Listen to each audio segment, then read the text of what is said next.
السلام علی الحسین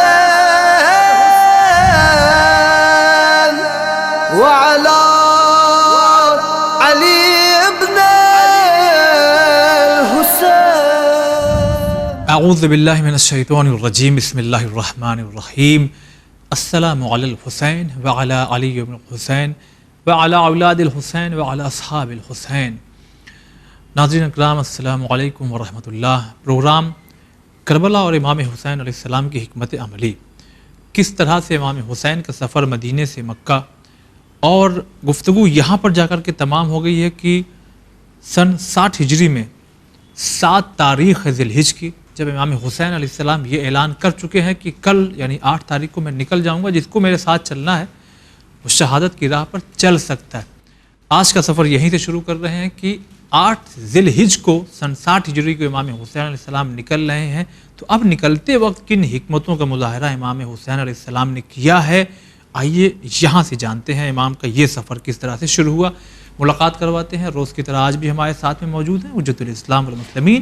علی جناب مولانا سید محمد رضا صاحب قبلہ۔ آقا السلام علیکم ورحمۃ اللہ۔ وعلیکم السلام ورحمۃ اللہ وبرکاتہ۔ آقا یہی ہے سوال جو ہم نے ناظرین سے گفتگو کی کہ امام اب جب نکل رہے ہیں کیا حکمتیں ہیں جو پیش کی امام نے؟ امام حسین علیہ السلام جب مکہ سے نکل رہے ہیں، جیسا کہ اس سے پہلے بھی ہم نے بیان کیا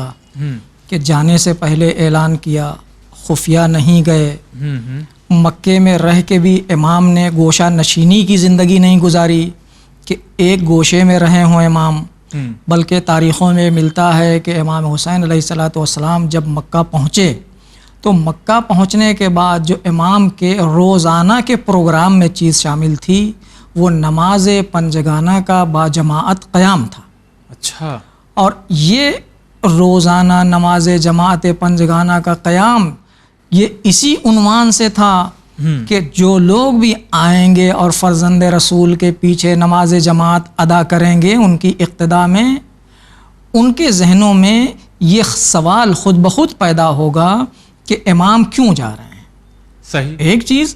دوسری چیز، جو لوگوں کے وفود امام کی خدمت میں آتے تھے ملنے کے لیے،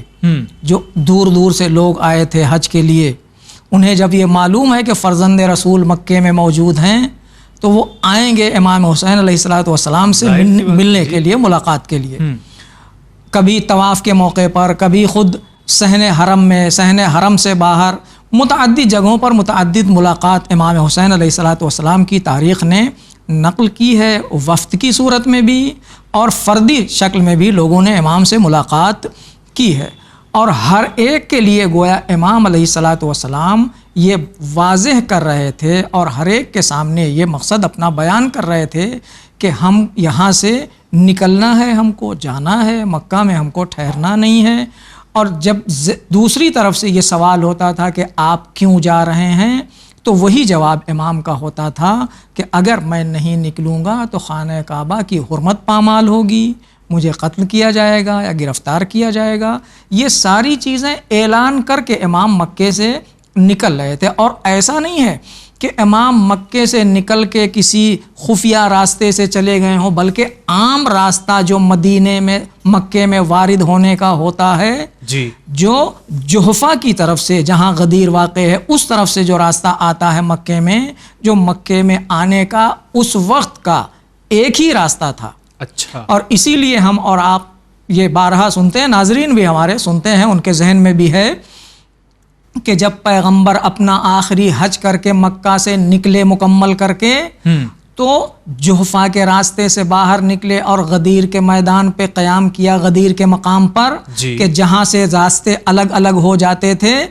مکہ سے باہر نکلتے وقت امام نے وہی راستہ اختیار کیا۔ اچھا۔ جو آپ کہہ لیجئے کہ جو مین شاہراہ ہے، اس شاہراہ کو امام نے اختیار کیا تاکہ جو لوگ آ رہے ہیں وہ بھی دیکھیں، جو مکے میں موجود ہیں وہ بھی دیکھیں، اور ہر ایک کے ذہن میں یہ سوال پیدا ہو کہ آخر ہو کیا رہا ہے، حالات اتنے زیادہ خراب کیوں ہو گئے ہیں کہ نبی کے نواسے کو حرم الہی چھوڑ کے باہر نکلنا پڑ رہا ہے عین حج کے موقع پر۔ لہٰذا جتنی تدابیر اور لوگوں کے ذہنوں میں سوال ابھارنے کے جتنے راستے ہو سکتے تھے وہ سب امام حسین علیہ الصلوۃ والسلام نے ساری حکمتوں کو اختیار کیا تاکہ ذہن لوگوں کے بیدار ہوں اور لوگوں کے ذہن میں سوال پیدا ہو۔ اس شاہراہ سے گزرتے وقت بھی یہ نہیں کہ امام سیدھے راستہ طے کر کے نکل جاتے، بلکہ منزل بمنزل ایک جگہ سے دوسری منزل پہ ٹھہرتے تھے، وہاں سے کچھ آگے بڑھ کے وہاں ٹھہرتے تھے، وہاں سے آگے بڑھ کے وہاں سے ٹھہرتے تھے۔ یہ جگہ جگہ راستے میں ٹھہرنا، حتیٰ کہ مکے سے باہر نکلنے میں بھی امام 2 سے 3 جگہ امام نے قیام کیا ہے، خود سرزمین مکہ کے اندر کی بات ہے یہ۔ اچھا، بس یہ حرم کے حرم کے حدود سے نکل کے۔ اچھا، لہٰذا اس جگہ پر بھی قیام امام کا اسی لیے ہے کہ جو لوگ آ رہے ہیں ان کو بتایا جائے، ان کو متوجہ کیا جائے۔ لہٰذا امام علیہ الصلوۃ والسلام اس حکمت عملی کے ساتھ مکے سے باہر نکلتے ہیں، اور مکے سے باہر نکلنے کے بعد سب سے پہلی جو منزل آتی ہے اس کو ابتح کہتے ہیں۔ ابتح جہاں قبرستان ہجوم ہے، جہاں جناب خدیجہ سلام اللہ علیہا کی قبر ہے، جہاں جناب ابو طالب علیہ الصلوۃ والسلام کی قبر ہے، اسی سے قریب کا جو علاقہ ہے، یہ بہت دور نہیں ہے بہت قریب ہے مکے سے، یعنی خود خانہ کعبہ سے بالکل قریب کا علاقہ۔ وہاں پر بھی امام ٹھہرے، ابتح میں بھی، وہاں بھی بہت سارے لوگوں کو امام نے اپنا پیغام دیا، اپنا پیغام پہنچایا۔ پھر وہاں سے امام آگے بڑھے، اور آگے بڑھنے کے بعد اسی ابتح یا منزل تنعیم ایک جگہ کہلاتی ہے، یہ تنعیم بھی وہاں پر اب ایک مسجد ہے جو مسجد تنعیم کہلاتی ہے، جو گویا قریب ترین میقات شمار کیا جاتا ہے مکے میں آنے کے لیے۔ اچھا، وہاں سے عمرے کے لیے لوگ احرام باندھ کے مکہ میں داخل ہوتے ہیں، یا حج کے لیے ادنل ہل جس کو کہا جاتا ہے، وہ جگہ ابتح کی تھی، اور اس کے بعد جو جگہ حرم سے باہر کی ہے، بالکل حرم سے جو حدود حرم ہے اس سے متصل جگہ مسجد تنعیم، جس کا نام اب کچھ اور رکھ دیا گیا ہے، وہاں جا کے پیغمبر اسلام صلی اللہ علیہ وسلم نے جہاں سے احرام باندھا ہے، وہاں جا کے امام حسین علیہ الصلوۃ والسلام ٹھہرے، وہاں آپ کا قافلہ رکا، اور اس قافلے وہاں پر بھی آپ کی ملاقات ہوئی اس تنعیم نامی جگہ پر۔ اور اس ابتح اور تنعیم نامی جگہ کے درمیان کہا جاتا ہے کہ ایک قافلہ گزر رہا تھا یمن سے آنے والوں کا۔ اچھا، وہ قافلہ حج کے لیے نہیں آ رہا ہے، وہ قافلہ شام جا رہا ہے، لیکن مکے کے قریب سے گویا گزر رہا ہے۔ جی، شام جانے کے لیے یہ یمن سے آنے والا قافلہ جب اس منزل سے گزرا تو امام کی اس قافلے سے ملاقات ہوئی، اس قافلے کو روکا۔ اگرچہ سیاسی بازیگروں نے اور زرخرید مورخین نے ایک گویا غلط رخ دینا چاہا امام کی اس ملاقات کو، لیکن حقیقت یہ ہے کہ جس کو ہمارے خود علماء نے مورخین نے لکھا ہے کہ امام حسین علیہ الصلوۃ والسلام نے اس آنے والے قافلے کے کچھ افراد کے اونٹ کرائے پر لیے۔ شیخ مفید علیہ الرحمہ نے الارشاد میں بھی اس کا ذکر کیا ہے۔ اگرچہ دوسرے مورخین کی طرف سے گویا یہ کوشش کی جاتی ہے کہ امام کے افراد نے جو امام کے قافلے میں ہیں، گویا انہوں نے اس قافلے کو روکا، مزاحمت کی قافلے کی، ان کے اموال کو معاذ اللہ گویا چھینا، یعنی ایک ایسا تصور دینا چاہتے ہیں کہ امام کا جو مقدس ہدف ہے اس کو داغدار بنانا چاہتے ہیں، یعنی لوٹ لیا۔ ہاں، لوٹ لیا یہ کہا جائے۔ اچھا، لیکن حقیقت ان کے مورخین نے بھی لکھی ہے، ہمارے مورخین نے بھی لکھی ہے، اور موازنہ کرنے سے بالکل بات واضح ہو جاتی ہے۔ شیخ مفید علیہ الرحمہ نے صریح طور پر ارشاد میں لکھا ہے کہ امام نے اس قافلے سے کچھ اونٹ کرائے پر لیے تاکہ اب آگے کا جو سفر ہے سامان سفر بار کیا جائے اس پہ، اس کو تیزی سے قافلہ آگے بڑھایا جائے تاکہ جلد سے جلد کوفے پہنچا جا سکے۔ لہٰذا امام نے اس قافلے کے کچھ افراد کو یہ کہہ کے کرائے پر لیا ان کے اونٹ کہ جو تم میں سے ہمارے ساتھ چلنا چاہے اس کو ہم اس کا بھی کرایہ دیں گے، اس کے اونٹ کا بھی کرایہ دیں گے، اور جو ساتھ نہیں جانا چاہتا ہے اور وہ اپنا اونٹ ہمیں کرائے پر دے رہا ہے، اس کے اونٹ کا کرایہ دینے کے ساتھ ساتھ وہ اپنی منزل پہ جہاں جانا چاہتا ہے اسے اس کی منزل تک پہنچنے کا کرایہ زاد راہ وہ بھی ہم دیں گے. اچھا. اور دیا امام نے. گویا اور امام نے اس قافلے سے بھی گویا یہ واضح کر دیا کہ جو ہمارے ساتھ آنا چاہتا ہے وہ آ سکتا ہے, اور ہم کس مقصد کے لیے جا رہے ہیں وہ بھی امام نے بیان کر دیا. اچھا. تو اس طرح سے امام کا قافلہ آگے بڑھتا رہا, اور آگے کی منزل ہم آئندہ آپ کی خدمت میں بیان کرتے ہیں. جی آقا, تو ہم یہی چاہیں گے کہ اس کے بعد کی جو منزلیں ہیں اس میں امام حسین علیہ السلام کی کیا حکمتیں رہی ہے, اور پھر جناب زہیر ابن قین کو اس طرح سے بلانا کہ نہیں بلا کر کے لاؤ ان کو کسی بھی طرح, پھر ان کو اپنے ساتھ میں جب کہ وہ نہیں تیار ہو رہے تھے اس کے باوجود کیسے اپنے ساتھ میں لے لیا, کیا حکمت عملی رہی ہو. ایک بزرگ انسان ہے بظاہر دیکھا جائے تو. جناب زہیر قین اور اس کے علاوہ اور بھی بہت سے افراد جن کی ملاقات راستے میں امام حسین علیہ السلام سے ہوتی رہی, کبھی دور سے کبھی نزدیک سے. کچھ افراد کو امام نے بلایا بھی, اور خود جو نہیں آنا چاہ رہا تھا شخصی طور پر بھی اس کے پاس گئے. اچھا, ایسا بھی ہے امام نے آپ گئے خود ذاتی طور پر گئے. مثلا پہلے اپنے جو مؤذن تھے حجاج ابن مسروق ان کو بھیجا, جب ان کے پیغام پر وہ نہیں آیا بلانے والا جس کو بلایا امام نے, تو امام خود شخصاً گئے اور اس کے بعد جا کے اس کے سامنے اپنا مقصد بیان کیا, اور یہ اس سے کہا کہ ہم تم سے مدد کا مطالبہ کرتے ہیں, تم ہمارے ساتھ چلو. لیکن اس نے مختلف بہانے سے مختلف ہیلے اور حوالے سے جانے سے انکار کیا. کبھی یہ کہ ہمارے پاس یہ بہترین گھوڑا ہے جو کسی جنگ میں جو بھی اس پہ سوار ہو کے گیا اسے منہ نہیں پھرانا پڑا, اسے دشمن کے مقابلے میں ہار کبھی نہیں ہوئی. آقا ہم کو معاف کر دیجئے, ہم آپ کے ساتھ نہیں جا سکتے ہیں, یہ ہمارا گھوڑا آپ لیتے جائیے. تو امام حسین علیہ السلام نے اس کو انکار کیا کہ جب تم نہیں جا رہے ہو تو ہم کو تمہارے ساز و سامان یا تمہارے وسائل کی بھی ضرورت نہیں ہے. اسی طرح سے امام کا قافلہ آگے بڑھتا رہا.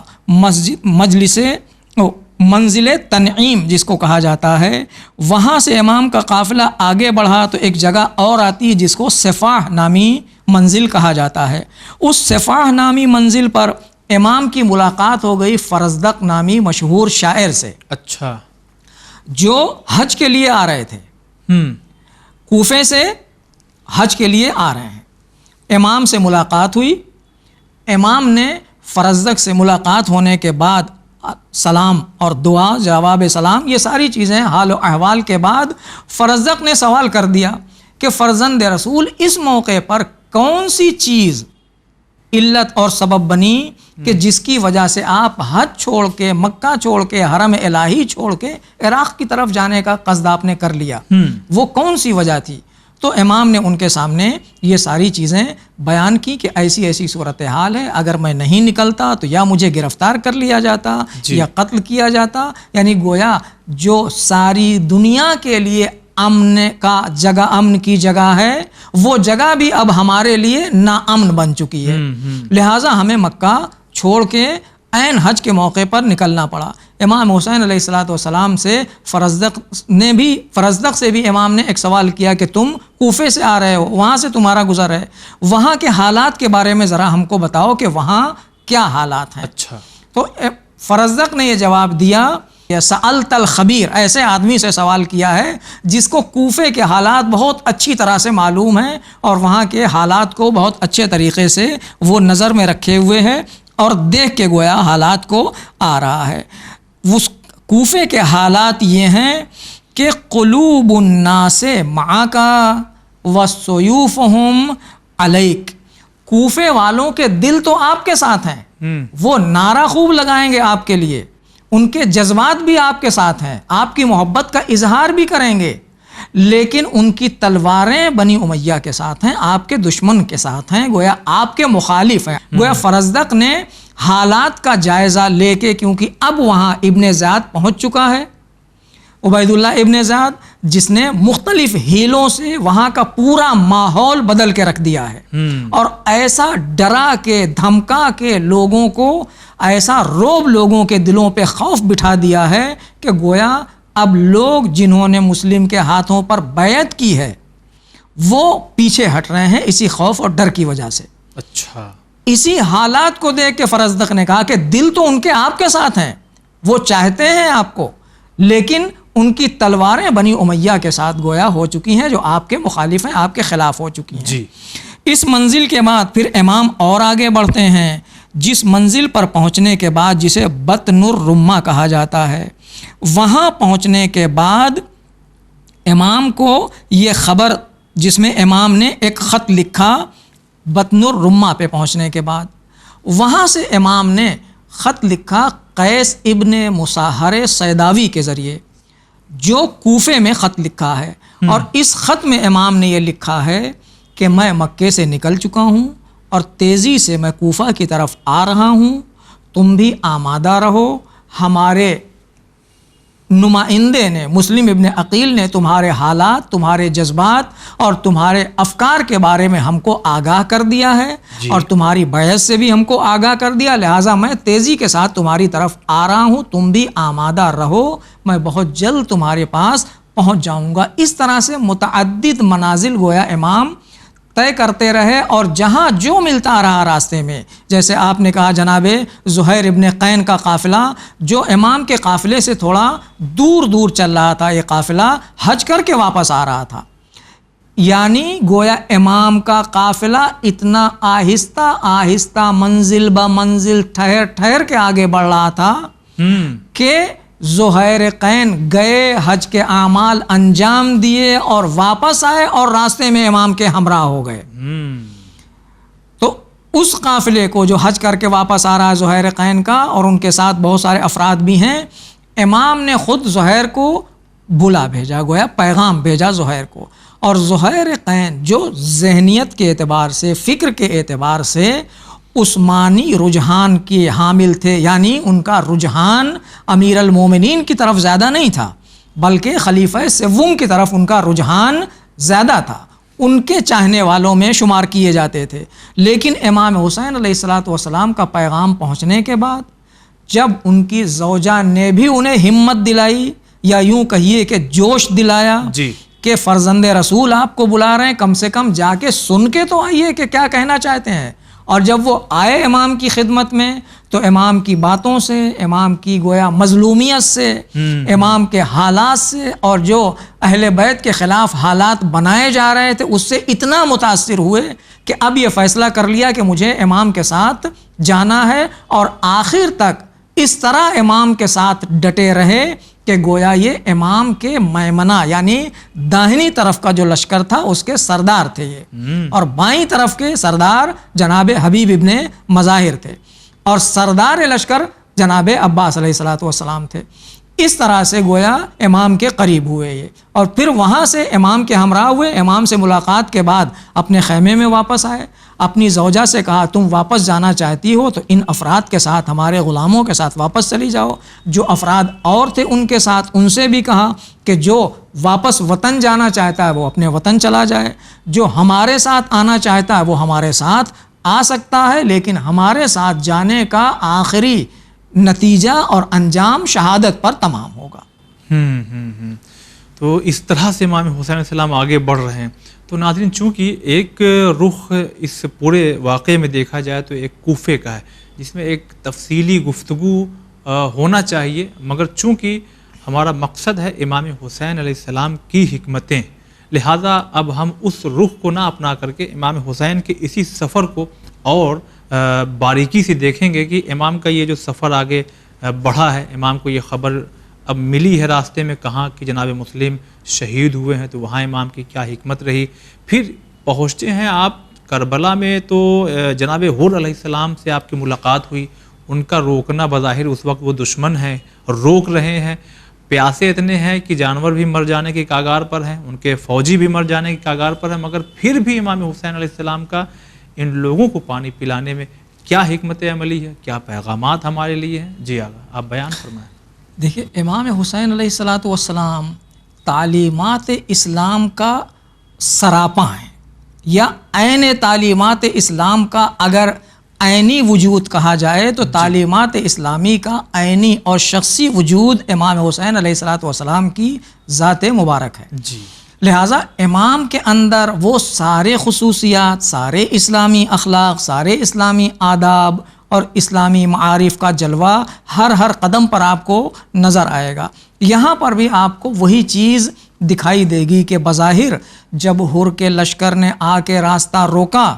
تو امام کے ساتھ چاہنے والے افراد بھی تھے، بلکہ بعض تاریخوں نے یہ بھی نقل کیا ہے کہ امام حسین علیہ الصلاۃ والسلام کو یہی جناب زہیرقین انہوں نے یہ مشورہ بھی دیا کہ ابھی حر کے ساتھ جو لشکر آیا جو ہمارے سامنے ہے وہ دشمن کا لشکر ہے اور ان کی تعداد بھی اتنی نہیں ہے، 1000 کا لشکر ہے اور ہم آسانی سے ان کے اوپر غلبہ پا سکتے ہیں، تو کیوں نہ ہم ان کو یہیں تہ تیغ کر دیں اور ان کے اوپر غلبہ حاصل کر دیں، ان کو آگے بڑھنے کا موقع ہی نہ دیں۔ لیکن امام نے منع کیا کہ ہم اپنی طرف سے پہل نہیں کرنا چاہتے، اور جہاں تک ممکن ہوا امام نے چاہا کہ جنگ کی شروعات نہ ہو، اور آخر تک امام نے اپنی طرف سے پہل نہیں ہونے دی کسی مسئلے میں۔ لہٰذا یہاں جب حر کا لشکر آیا اور امام نے دیکھا کہ جانوروں کی عجیب حالت ہے، جو لشکر ہے کیونکہ دور دور تک صحرا ہے، کہیں پانی کا ان نام و نشان نہیں ہے، اور امام کو معلوم تھا، اس لیے جہاں پہلے چشمے تھے وہاں سے امام نے کافی پانی اپنے لیے ذخیرہ کر لیا تھا۔ اسی سے اندازہ لگایا جا سکتا ہے کہ امام کی حکمت عملی کیا تھی اور کتنا امام نے اپنے حالات کو دیکھتے ہوئے اور آئندہ کے سفر کو دیکھتے ہوئے پانی کا ذخیرہ کیا تھا کہ آپ کے لشکر کے لیے بھی کافی تھا پانی، آپ کے قافلے کے لیے، آپ کے ہمراہ جو جانور تھے ان کے لیے، حر کا جو قافلہ تھا 1000 افراد کا ان کو بھی سیراب کیا، ان کے جانوروں کو بھی سیراب کیا۔ اور انتہا اس وقت ہو جاتی ہے اس بات کی کہ جب دیکھنے والا یہ دیکھتا ہے کہ امام حسین علیہ الصلاۃ والسلام نے اپنے ہمراہ افراد کو صرف حکم نہیں دیا کہ حر کے لشکر کو پانی پلا دیا جائے، وہ تو پلا ہی رہے تھے، جو امام کے ہمراہ تھے ان کو تو حکم دیا ہی تھا، خود امام حسین بنفس نفیس بھی پانی پلا رہے تھے۔ اور یہاں تک تاریخوں نے لکھا ہے کہ امام نے جب یہ دیکھا کہ ایک فرد حر کی سپاہ کا اور اس کا فوجی جو شدت پیاس کی وجہ سے اپنے چلو بھی وہ برابر نہیں کر پا رہا، کانپ رہے ہیں ہاتھ اس کے، تو امام نے اپنے ہاتھوں سے چلو بنا کے اس کو پلایا اور اس کو سیراب کیا۔ تو اس طرح سے امام حسین علیہ الصلاۃ والسلام نے اسلامی تعلیمات کا مظاہرہ کیا، کیونکہ آپ اسی امیر المومنین کے فرزند ہیں جنہوں نے اپنے قاتل کو شیر کا پیالہ، دودھ کا پیالہ پیش کیا جس کے سامنے، اور امام حسن علیہ الصلاۃ والسلام سے یہ فرمایا کہ اس کے ہاتھوں میں رسیاں جو بندھی ہوئی ہیں اس کو ڈھیلی کر دو، اس کی شدت ہم کو دیکھی نہیں جاتی۔ یہ اس وقت مولا نے کہا جب ضربت یہ لگا چکا ہے، مولا شہادت سے بالکل قریب ہو چکے ہیں، اسی مولا کائنات کے فرزند ہے امام حسین، لہٰذا مکمل تعلیمات اسلامی کا نمونہ ہے۔ اور امام نے اگرچہ حر دشمن بن کے آیا ہے، دوست نہیں ہے ابھی، دشمن کی فوج کا سپاہی ہے، اس کی فوج کا کمانڈر ہے، اور امام کا راستہ روکا ہے، کوئی معمولی گستاخی نہیں ہے امام وقت کا راستہ روکنا، کہ جسے دیکھنے کے بعد اصحاب حسینی میں بھی جوش پیدا ہوا، خود جناب عباس میں بھی جوش پیدا ہوا کہ اس کی جرأت کیسے ہوئی کہ اس نے امام کے لجام فرض پہ ہاتھ ڈال دیا، لیکن امام نے وہاں بھی روکا انہیں، جناب عباس کو بھی اور اپنے لشکر کے دوسرے افراد کو بھی، اپنے قافلے کے دوسرے افراد کو بھی، کہ ہم آغاز نہیں کرنا چاہتے۔ اور اس کے بعد حر مخالف ضرور تھا، دشمن کا فوجی ضرور تھا، لیکن جب نماز ظہر کا وقت ہوتا ہے، جب یہ پورے لشکر نے سیرابی حاصل کر لی اور پورا لشکر سیراب ہو چکا، پانی پی چکا، اس کے جانور بھی پانی پی چکے، تب نماز ظہر کا وقت ہو گیا۔ نماز ظہر کے بعد امام نے خطبہ دیا، اور خطبہ میں امام حسین علیہ الصلاۃ والسلام نے حر کے سامنے وہ خطوط دکھائے کہ یہ دیکھو یہ اہل کوفہ کے خطوط ہیں، اور جو ان کے ساتھ لشکر آیا تھا اسے بھی دکھایا، یہ تمہارے خطوط ہیں، اس کا یہ مضمون ہے، تم نے یہ لکھا ہے، ہمیں کوفہ آنے کی دعوت دی ہے، اگر تم اپنی باتوں سے پشیمان ہو اور ہمارا ساتھ نہیں دینا چاہتے تو ہمیں آزاد کر دو، ہم جہاں چاہیں گے اپنا راستہ خود طے کر کے چلے جائیں گے، ہمارا راستہ مت روکو۔ اور ہمیں جہاں جانا ہے وہاں، اگر تم نہیں چاہتے کہ ہم کوفہ آئیں تو ہم کوفہ جانے کے لیے ضد بھی نہیں کرتے، ہم کہیں بھی چلے جائیں گے، لیکن تم ہمارا راستہ مت روکو اور تم ہمارے راستے میں آڑے مت آؤ۔ اور اس خطبے کے بعد پھر چند گھنٹوں کے بعد جب نماز عصر کا وقت ہوتا ہے تو عصر کی نماز امام حسین علیہ الصلوۃ والسلام نے جب ظہر کا وقت ہوا تو حر سے کہا کہ تم اپنے فوجیوں کے ساتھ نماز پڑھو، ہم اپنے قافلے والوں کے ساتھ نماز پڑھیں گے، کیونکہ امام یہ نہیں چاہتے تھے کہ حر کسی تکلف کی بنیاد پر یا کسی رواداری کی بنیاد پر امام کے پیچھے نماز پڑھے اور بعد میں یہ ہو کہ فرزند رسول تھے اور ہم کو اگر موقع ملتا یا کہا جاتا تو ہم اپنی نماز الگ پڑھ لیتے، اس لیے امام نے یہ موقع نہیں دیا، پہلے سے سد باب کر لیا، حجت تمام کر دی کہ تم اپنے اصحاب کے ساتھ نماز پڑھنا چاہتے ہو تو پڑھو۔ حر نے کہا کہ نہیں، ہم آپ کے پیچھے نماز پڑھیں گے، اور امام کے قافلے نے بھی، حر کے لشکر نے بھی امام کے پیچھے نماز ظہر پڑھی۔ نماز کے بعد امام نے یہ خطبہ دیا، خطبے کے بعد چند لمحے وہاں امام ٹھہرے، چند گھنٹے، نماز عصر کا وقت ہوا، وہ بھی جماعت کے ساتھ ایسے ہی نماز ہوئی۔ نماز عصر کے بعد تاریخ کہتی کہ امام نے پھر خطبہ دیا،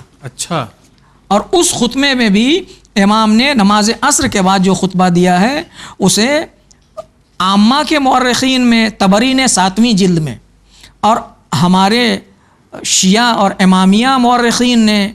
شیخ مفید علیہ الرحمٰن نے الارشاد کی پہلی جلد میں دونوں نے یہ خطبہ امام کا نقل کیا جو عصر کے بعد امام نے حر کے لشکر کے درمیان دیا۔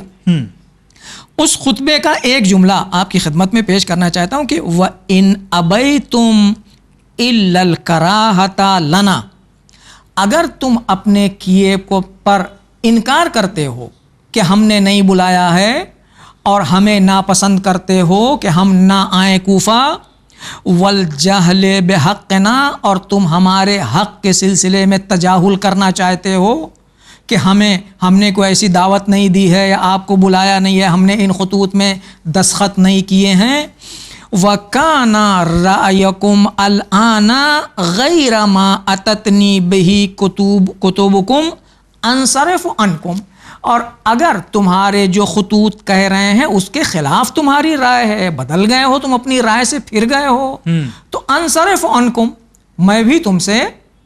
رخ موڑ لوں گا، تمہاری طرف نہیں آؤں گا اگر تم نہیں چاہتے ہو۔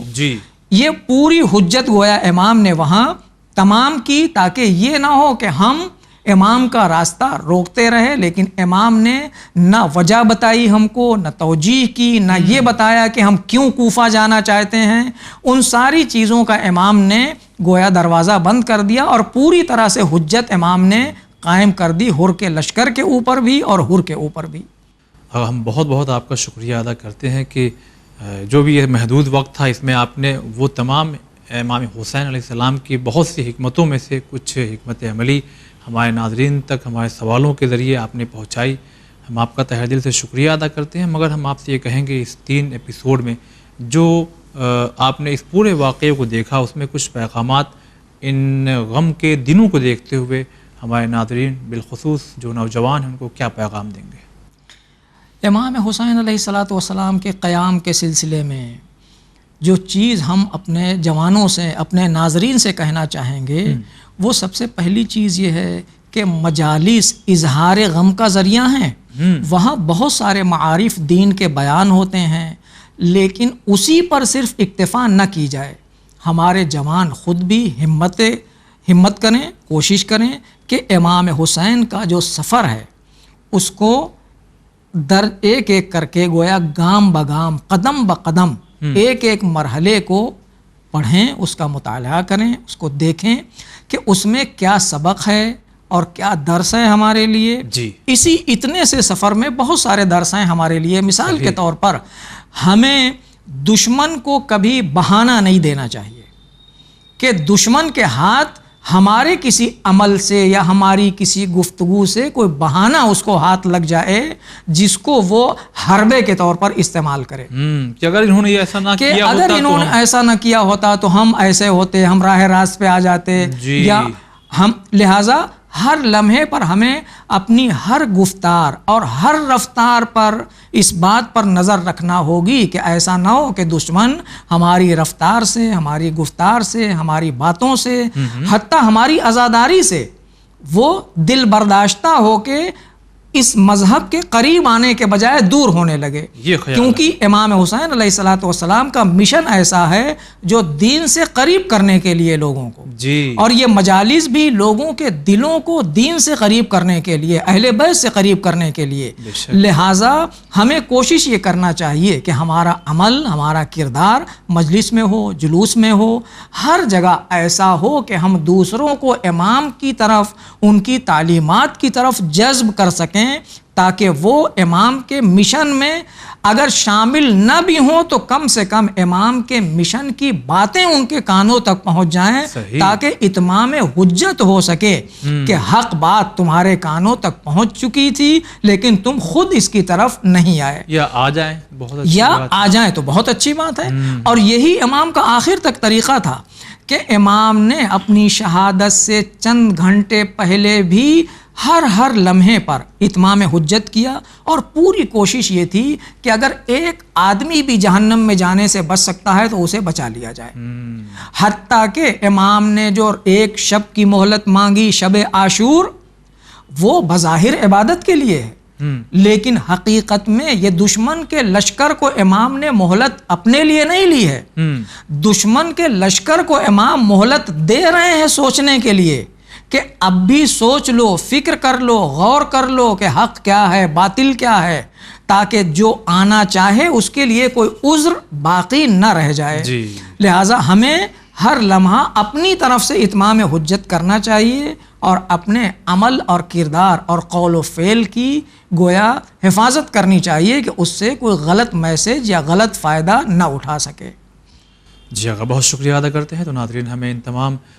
باتوں پر بھی بہت زیادہ خیال رکھنا چاہیے جو آقا نے اشارتاً آپ کی خدمت میں پیش کی۔ وقت تمام ہو گیا، انشاءاللہ یہ سلسلہ جاری رہے گا۔ اب اس کے بعد کے جو حالات ہیں، اس میں امام حسین علیہ السلام کی کیا حکمتیں رہی ہے، چھوٹے چھوٹے بچوں کو شہادت یعنی میدان میں بھیج دینا، اس میں کیا امام کی حکمت کہ بچے شہید ہو جائیں، پھر اس کے بعد اسیر خواتین اسیر ہو رہی ہیں تو ان کا کیا رول رہا، اب ان کی کیا حکمت عملی رہی، اس کے بعد کے سفر کو ہم آگے بڑھائیں گے۔ اجازت چاہتے ہیں، انشاءاللہ کل حاضر ہوں گے۔ والسلام علیکم ورحمۃ اللہ۔